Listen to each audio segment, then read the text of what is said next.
Você concorda com aquela afirmação que diz que quanto maior o número de marchas em uma bicicleta, melhor? Ou seja, quanto mais marchas, mais versátil a bicicleta vai ficar e mais facilidade você vai ter para encarar qualquer tipo de desafio.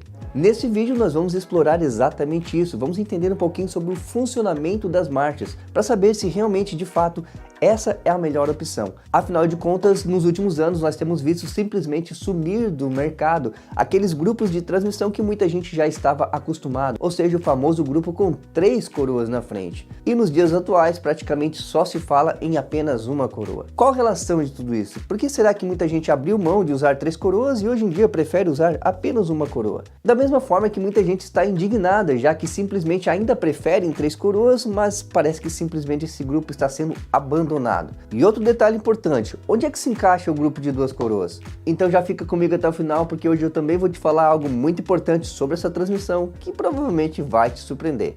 Bora conferir tudo isso no vídeo de hoje.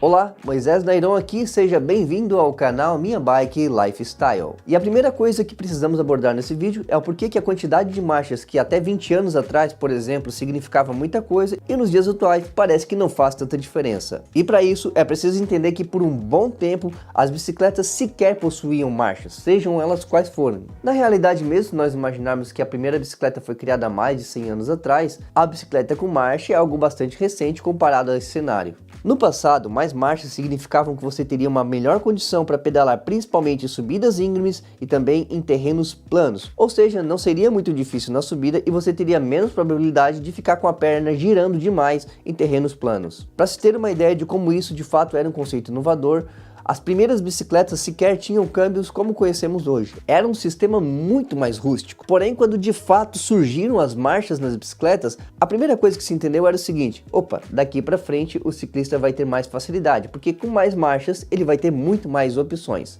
Porém, a grande realidade que muita gente não sabe, ou talvez saiba, mas preferiu ignorar, é que esse aumento de marcha, na verdade, também trouxe algumas complicações. Por exemplo, vamos imaginar aqui um ciclista pedalando em uma bicicleta com 3 coroas na dianteira. Neste caso, se o ciclista está utilizando, por exemplo, a coroa grande na frente com uma coroa grande atrás, isso não só esticaria o câmbio demais, como também faria com que a corrente sofresse o famoso cruzamento, que muita gente ainda não entende muito bem como isso funciona, mas calma que eu vou te explicar. Basicamente é o seguinte, quando visto de cima, isso gera um desgaste na corrente. Observem, por exemplo, essa linha entre a coroa dianteira e o cog maior na traseira, como ela fica basicamente na diagonal. E além da torção, ainda tem um dos principais problemas, que é o fato de a corrente ficar raspando nos demais cogs e também no câmbio dianteiro, já que ela não suporta exatamente aquele ângulo.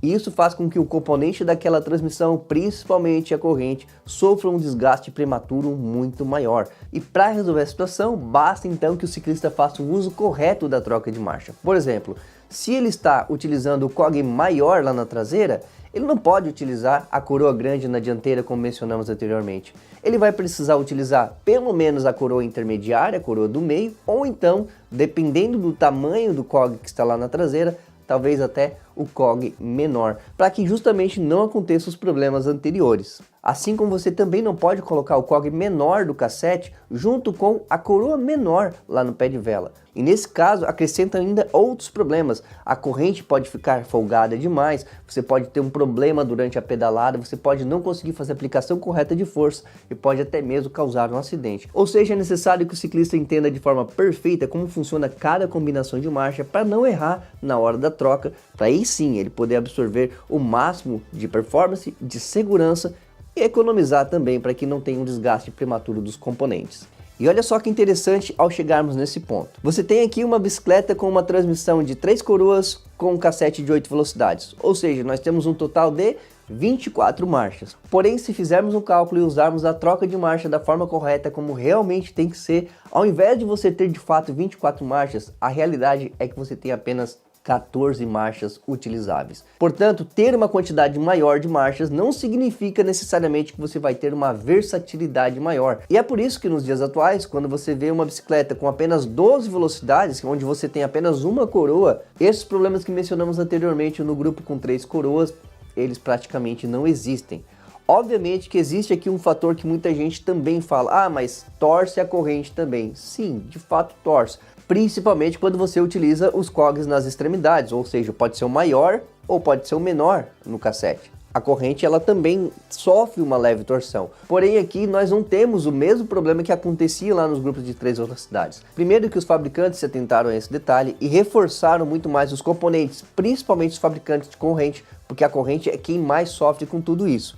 Outro detalhe é que nós não temos aqui aquela condição de a corrente ficar raspando nos cogs de cima ou cogs de baixo toda vez que tenha aquela torção. Obviamente que estamos falando isso considerando que a transmissão esteja devidamente ajustada, porque se a marcha não estiver bem regulada, pode de fato encostar, pode raspar no cog de baixo, por exemplo, ou cog de cima, dependendo da torção da corrente. Se isso estiver acontecendo, não é algo natural, é um problema que tem naquela transmissão, precisa ser ajustado. Pode ser uma tensão no cabo, pode ser o câmbio desregulado, ou às vezes até um alinhamento de gancheira.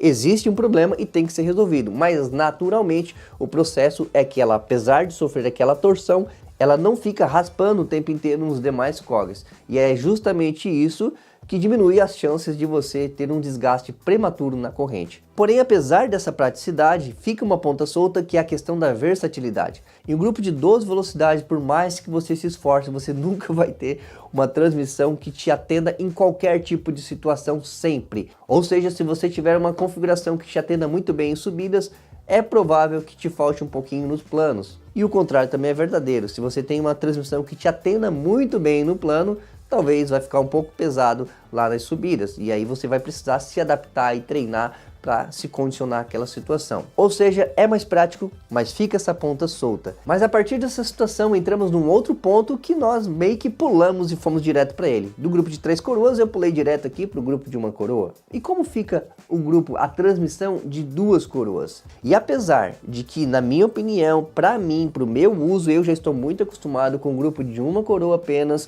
e eu realmente prefiro esse grupo, ainda que ele tenha algumas pontas soltas. Para o meu uso eu já estou muito acostumado e tenho sim preferência pessoal. Na minha opinião, o grupo de 2 coroas é o grupo que não tem essas pontas soltas e que pode atender de forma, digamos, mais adequada a qualquer tipo de ciclista. E por que isso acontece? Bom, nós acabamos de ver que uma transmissão de 24 velocidades 3x8, na verdade você acaba utilizando apenas 14 dessas opções de combinações de marcha. Mas quando você tem, por exemplo, uma transmissão de 18 velocidades, onde o pé de vela tem 2 coroas, você não tem essa diminuição, você consegue utilizar as 18 velocidades. Isso porque uma transmissão com 2 coroas na dianteira e um cassete com 9 velocidades, por exemplo, te dá sim condição de você utilizar a coroa maior na dianteira com todos os cogs na traseira. E você também consegue utilizar a coroa menor com todos os cogs. Então não fica nenhuma marcha de fora. E isso acontece pelos seguintes motivos. Primeiro, porque em transmissão de 2 coroas, o fabricante também percebeu que os componentes precisavam ser mais resistentes. Então sim, em transmissões de 2 coroas, a corrente principalmente também tem um tratamento melhor, mais adequado, porque também vai sofrer tensão, porém não tanto quanto sofre lá em 3 coroas, e inclusive menos do que 1 coroa também. Portanto, a transmissão de 2 coroas ela acaba sendo versátil e prática ao mesmo tempo. Sim, você precisa trocar a marcha na dianteira, coisa que você não precisa fazer com um grupo de 1 coroa, mas é muito mais rápido do que 3 coroas, por exemplo. Então fica algo mais simples e mais prático. Geralmente quem pedala com um grupo de 2 coroas, a maioria das vezes só muda mesmo em situações mais específicas, já que você consegue utilizar a coroa maior em praticamente qualquer situação, e se você tiver lá uma situação de uma subida muito forte, por exemplo, você simplesmente troca na frente muito rápido, só tem uma opção mesmo, e mais à frente, caso seja necessário, você muda novamente para a coroa maior, para que você alcance uma velocidade maior. Portanto, na minha opinião, o grupo de 2 coroas ficou no meio de tudo isso e que, infelizmente, assim como 3 coroas, ele também está saindo do mercado. Tanto é que muita gente já compartilhou dessa opinião aqui comigo. Então, um grupo hoje com 2x9, 2x10 ou até 2x11, principalmente para quem usa aí na Speed ou na Gravel, é uma excelente opção, na minha opinião. Não acontece esse tipo de cruzamento, e se acontece, não é na mesma proporção. Diferente do grupo de 3 coroas, você aproveita melhor todas as marchas, e diferente do grupo de 1 coroa, você não tem a ponta solta de não ter marcha boa para subir, ou então faltar uma marcha boa para o plano. Portanto, respondendo a nossa pergunta lá no início do vídeo, mais marchas é o que vai fazer diferença? Não necessariamente, porque como vocês viram, nem sempre você utiliza toda aquela quantidade de marcha. O que vai fazer diferença é a sua necessidade, na verdade. Para resumir esse vídeo, para encerrar aqui, eu expliquei tudo isso para dizer que a gente está travando guerras e brigas porque 3 coroas é o que é bom, 2 é o que é bom, porque uma é moda. E, na verdade, o bom é aquilo que te atende. Se você está utilizando um grupo de apenas uma coroa e te atende, como eu, por exemplo, gosto, me atende, para mim está excelente, eu não tenho por que agora ficar criticando a outra pessoa que utiliza um grupo de 3 coroas, se para ela também está atendendo muito bem, e vice-versa. Não há necessidade de você me atacar porque você utiliza 2 ou 3, enfim, e eu utilizo uma coroa só. Porque tu estás utilizando isso aí é porque quer se aparecer, é modinho. Cara, não faz sentido nenhum. A pessoa testou, gostou? Perfeito.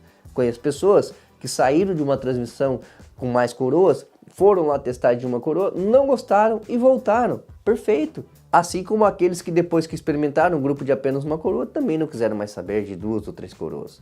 Essa é a realidade, pessoal, é aquilo que nos atende.